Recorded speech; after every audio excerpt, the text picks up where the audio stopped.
خواهر عزیز، و تو 5 وقت نماز خوانی اگر، یا خواهر عزیز تو روزه میگیری، تو دعوای مسلمانی داری، و تو شوهر از همه بزرگترین انسان به سوی تو در اولین زینه شوهر میسته. اگر تو پروازی شوی از نماز بسیاره در آسمان، اگر جای نماز پرداخته نماز خوانی، اگر تو در شوهر اگر قهر و غضب داشته باشی، قسم به خدا این جای نماز هم دردی سرده، نماز هم قدر ندارد. این سخن خدا و پیغمبر است.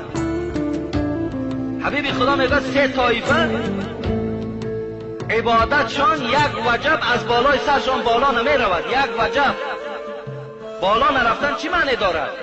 قبول خدا نمی شود. یکم کی است؟ من ام قوما و هم له کارهون. یکم آدمی بی سواده که در محراب نماز مردم هم میخواند، صدقه محرابش کنند، بی سواد است، بی علم است. نمیگذارد که آدمی با علم پیش درآید و از پس نماز خواند، برای که گویند که من امام خطیب هستم، من ملای محله هستم، من ملای مسجد هستم. این به این خاطر حبیب خدا گفت عبادت ها یک وجب از کار سرت بالا نمی رود. نه این سلت فایدت میکنه، نه جیلت فایدت میکنه، تا زمانی که در محراب ایستاده و خدمت مسلمان ها را نکنی، خدمت اسلام را نکنی. تو از پشت اسلام عزت داری، از پشت اسلام مردک خانش میبرد، نانت میتد، پولت میتد، آبت میتد، که اسلام پشتیبانی میکنی؟ که و نماز خانه تو پیش در آمدن تو را جنت میبرد.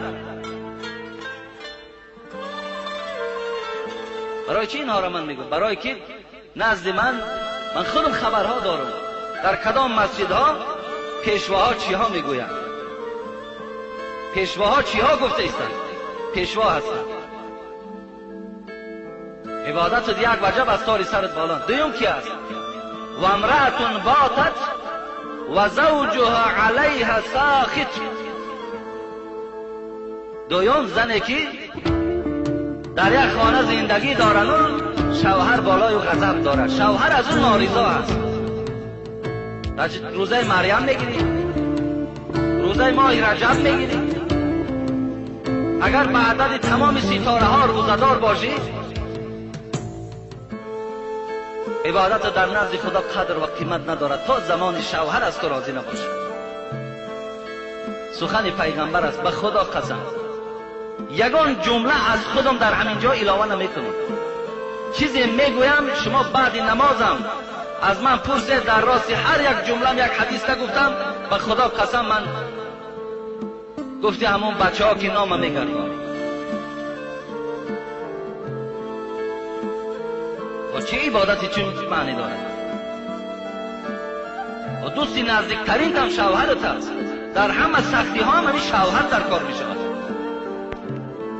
احترام کن، خود گپی گنده نگو، یکمان سخنی بد و قبیح نگو، احترام کن شوهرت، به قدر شوهرت برس. تمام گپ گردانی میکنی، زبان درازی میکنی، پیشگاه خدا در فردا جواب میکنی.